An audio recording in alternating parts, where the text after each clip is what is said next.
దూత media, power of news. నమస్తే, welcome to Pawan analysis. ఏపీలో వరుస అరెస్టులు, వైఎస్ఆర్సీపీ నాయకులు గుండెల్లో పరిగెడుతున్న రైళ్లు. కూటమి ప్రభుత్వం వచ్చిన తర్వాత వైఎస్ఆర్సీపీ నాయకులు మాట్లాడాలంటే, మీడియా ముందుకు వచ్చి మాట్లాడాలంటే వణుకు పుడుతున్నారు ఒక్కొక్కరికి. ఎందుకంటే గత ప్రభుత్వంలో వాళ్ళు చేసిన అరాచకాలు, దౌర్జన్యాలు, దౌర్భాగ్యాలు, దరిద్రాలు అంతా ఇంత కాదు. పేదల రక్ష మాంసాన్ని తిన్నారు, పేద ప్రజలను చంపుకొని తిన్నారు, గిరిజనులను జైలు పాలు చేశారు, అమాయక యువతలను చంపారు, ప్రభుత్వ డాక్టర్లను నడి రోడ్డు మీద ఇచ్చి బట్టలు చిప్పి మరి కొట్టారు. ఇదంతా ఊగ్న వదులుతుందా? దేవుడి గుళ్ళో జరగాల్సిన పండగని ఇంట్లో సెట్ వేసుకుని మరి జరిపించారు. ఎన్నో దేవాలయాలు కూలిపోయాయి, ధ్వజస్తంభాలు, గుళ్ళో ఉండే పెద్ద పెద్ద రథాలు మంటల్లో కాలి బూడిదైపోయాయి. ఇవన్నీ వైఎస్ఆర్సీపీ నాయకుల అరాచక పాలనకి ఇప్పుడు వాళ్ళు అనుభవిస్తున్న శిక్షలు. ఎందుకంటారా, గతంలో నేను ఇవాళ నలుగురు అంటే వైఎస్ఆర్సీపీ నాయకులకి మాట్లాడుతాను ఇవాళ. అందులో ముందుగా మాట్లాడేది నందిగామ సురేష్. ఈయన అధికారులు ఉన్నప్పుడు ఒళ్ళు బలిసిన పందిలాగా విచ్చలవిడిగా మాట్లాడారు. మాటకు అదుపు లేకుండా, ఒక ప్రతిపక్ష నాయకుడికి గౌరవ మర్యాదలు ఇవ్వకుండా ఆయనను, ఆయన కుటుంబాన్ని, ఆ కుటుంబంలో ఉండే చిన్న పిల్లలను, ఆ కుటుంబంలో ఉండే ఆడవాళ్ళను కూడా ఈ సమాజంలో లాగి అసభ్య పదజాలంతో ఈయన వాగిన మాటలు కూడా రావటం ఆయన పదాలు ఎలా ఉన్నాయో. ఎందుకంటే ఒక బలిసిన ఊరపందిలాగా, అంటే ఎగ్జాంపుల్ చెప్పుకుంటే వీధి కుక్కలు ఎలా మొరుగుతాయో ఆ విధంగా మొరిగాడు ఈ నందిగామ సురేష్. అధికారం ఉన్నప్పుడు 100 కేజీల పైన ఉన్న ఈ నందిగామ సురేష్ ఇప్పుడు అధికారం కోల్పోయిన తర్వాత 80 కేజీలకు వచ్చిండు. అంటే అప్పుడు బట్టిన కొవ్వు ఇప్పుడు కూటమి ప్రభుత్వం తగ్గిస్తుంది అనమాట. అధికారం ఉన్నది మనదే కదా, మననేం పీకుతాలే, అధికారం లేకపోతే ఏంటన్న పరిస్థితి ఆలోచించుంటే నందిగామ సురేష్కు ఈరోజు పరిస్థితి ఉండేది కాదు. ఒక చంద్రబాబు గారిని కుటుంబానే కాదు, పవన్ కళ్యాణ్ ఫ్యామిలీని, మెగాస్టార్ చిరంజీవి గారిని కూడా అసభ్య పదాలతో దూషించాడు. రాకాసి నవ్వులు నవ్వారి వైఎస్ఆర్సీపీ నాయకులు. ముఖ్యంగా నలుగురు పేర్లు వాళ్ళు ఖచ్చితంగా నేను చెప్తాను మీకు. ఒకటి నందిగామ సురేష్. ఈ దున్నపోతు గురించి ఎంత మాట్లాడుకోవాలి. ఆయన చేసిన అరాచకాలు, ఆయన చేసిన రౌడీజాలు, ఆయన పలికినవి చిలక పలుకులు కావు, జగన్ పలికించిన పలుకులవి. అధికారం ఉంది, ఏం చెప్పినా సాగిపోతుంది, మనల్ని ఎవడు ఆపేది? అడ్డం వచ్చిన వాడు నరుకుంటూ పోతాను, ఎవడాడు నన్ను ఆపేదని ఈ పందికొక్కు ఆ రోజుల్లో తన మాటల దుస్సాహాన్ని ప్రదర్శించాడు. కానీ ఇప్పుడు ఏమైంది? పరిస్థితి తారుమారైపోయింది. ఆ అధికారం ఉన్న రోజులు మంది అధికారం లేకపోయిన తర్వాత ఇది ఆలోచించిన వాడే అసలైన నాయకుడు. ఇప్పుడు జైలు జీవితం అనుభవిస్తున్నాడు. పందిలో ఉన్న ఆయన పినిగిలా తయారయ్యాడు. దీనికి అంతటి కారణం ఆ రోజు తను మాట్లాడిన మాటలే. మరి నందిగామ సురేష్కి పరిస్థితి వస్తుంది. ఆయన ఒకటే కాదు, నెక్స్ట్ వల్లభనేని వంశీ. ఈయన చేసిన అరాచకాలు అంతా ఇంత కాదు, ఆంధ్రప్రదేశ్లో మంత్రిగా కూడా చేశారు మహానుభావుడు. అధికారంలో ఉన్నప్పుడు 30-40 ఏళ్ళ యువకులా కనిపించిన ఈయన అధికారం లేకపోయేసరికి 20 ఏళ్ళు పైకి వెళ్ళిపోయాడు, ముసలిలా కనిపించినాడు. ఎందుకంటే అధికారం ఉంది, ప్రజాస్వామ్యం ఏ విధంగా వాడుకోవచ్చు. ముసలితనంలో ఉన్న ఈయనకు అధికారం ఉన్నప్పుడు వయసులో ఉన్నట్టు కనిపించాడు. మరి ఇప్పుడు పరిస్థితి ఏంది? ఈయన అధికారం ఉన్నప్పుడు చంద్రబాబు గారి కుటుంబాన్ని, లోకేష్ గారిని కూడా ఇందులో కలిపి ఎంత దారుణంగా మాట్లాడారంటే, లోకేష్ నువ్వు మొగోడు, ఆ మాటలు ఇప్పుడు నేను పలకకూడదులే కానీ ఆ మాటలు అలాంటి పలుకులు పలికి లోకేష్ని ఎంత చూస్తానో, నువ్వు ఒక శుద్ధపప్పువి, ముద్దపప్పువి, నీ తండ్రి నాదేమి, అలాంటి పదజాలం వాడాడు. మరి ఇప్పుడు వల్లభనేని వంశీ పరిస్థితి ఏంది? ఆ జైలు నుంచి ఈ జైలు, ఈ జైలు నుంచి ఆ జైలు, కుక్క సాగుకన హీనంగా ఇలా బతుకుంటుంది. 5 సంవత్సరాల అధికారంలో ఉంటే మనం ఏదైనా చేస్తాం అనుకుంటే తర్వాత 5 ఏళ్ళు వేరే వాళ్ళు వస్తారని ఒక్కరోజు ఆలోచించలేదా మీరు వంశీ గారు? ఇప్పుడు మీ పరిస్థితి ఏంటి? మీ కుటుంబ పరిస్థితి ఏంటి? మీ పిల్లల పరిస్థితి ఏంటి? ఆ రోజు కనుక మీరు ఆలోచించి మాట్లాడి ఉంటే ఈరోజు మీకు ఈ పరిస్థితి వచ్చేది కాదు. ఏదైనా మనం మాట్లాడేటప్పుడు, ఏదైనా చేసేటప్పుడు ఈరోజు మనది, తర్వాత అయిన రోజు వేరే వాళ్ళదని ఏ ఒక్కరోజైనా మీరు ఆలోచించుంటే ఈరోజు కూడా మీరు కుర్రాళ్ళ కనిపించేవాడు. కానీ ఈరోజు కుర్రతనం ఆడితే ముసలితనం వచ్చేసింది. అధికారం కోల్పోయిన 1.5 సంవత్సరాల్లోనే అసలు రూపం బయటపడేది వల్లభనేని వంశీ. మరి ఆయన నిజ స్వరూపం ఉంది ఇప్పుడు చూడాలి మనం. అనారోగ్య సమస్యలతో సతమతమవుతున్నాడు. పోలీసులు ఎంతో బందోబస్తుగా చర్యలు తీసుకున్నా కానీ ఆయన ఆరోగ్యం సహకరించట్లేదంటే అప్పుడు ప్రజాధనాన్ని ఎంతగా దుర్వినియోగం చేశాడో.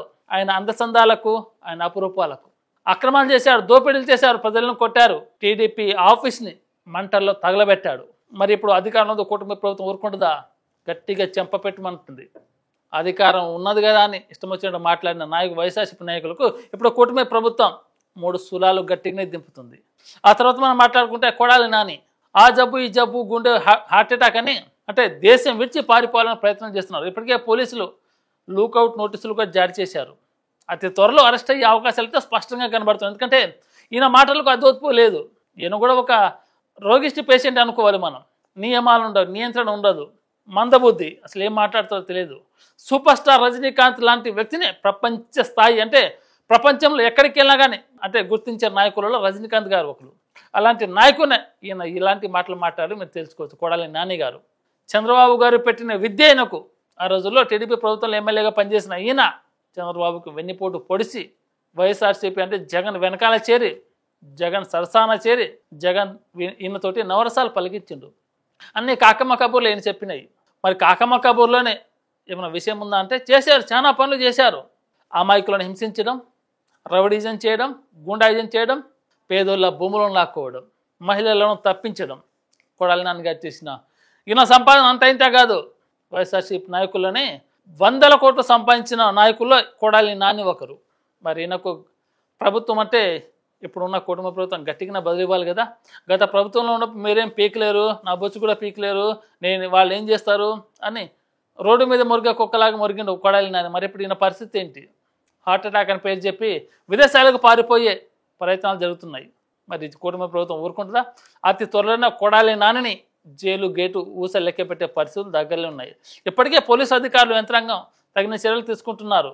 ఎందుకంటే కొడాలి నాని కనుక లోపలేస్తే ఇంకా చాలా మంది పెద్ద తలకాయ వైఎస్ఆర్సీపీ పెద్ద తలకాయ లోపల రావాల్సి వస్తుంది. అందుకే మొత్తం చిన్న వానపాము నుంచి పట్టుకొని పెద్ద కొండ చిలువ దాకా లాగే ప్రయత్నాలు చేస్తున్నారు కూటమి ప్రభుత్వం. ఆ విధంగా వెళ్ళాలి. అధికారం ఉన్నప్పుడు కదా వెర్రవేగారు, మరి అధికారం లేకపోతే ఏం చేస్తారు? అతి త్వరలో కొడాలి నాని అంటే జైలు మెట్లెక్కబోతున్నాడు. ఊసలు లెక్క పెట్టే రోజులు దగ్గర పడ్డాయి. ఆ తర్వాత మనం మాట్లాడుకుంటే డైమండ్ రాణి రోజా, ఈమె గురించి ఎంత తక్కువ మాట్లాడుకున్నా అంత బాగుంటుంది. ఎందుకంటే నీచమైన రాజకీయ పరిపాలన ఏమిది. రాజకీయాల్లో ఉన్నప్పుడు సినిమాలను తిడుతుంది, సినిమాల్లో ఉన్నప్పుడు రాజకీయ నాయకులు తిడుతుంది. అతి హీనమైన ఒక మహిళ కాకుండా ఈమె ఒక శంకిని, ఒక డాకిని జాతికి చెందిన మహిళ అంటారు కదా, ఆ రకం మహిళ మన డైమండ్ రాణి రోజా. ఏం మాట్లాడుతో తెలియదు, ఏం వాగుతో తెలియదు. దళితులని అగ్రవర్ణాలని పోల్చి మాట్లాడే రకం ఈమె.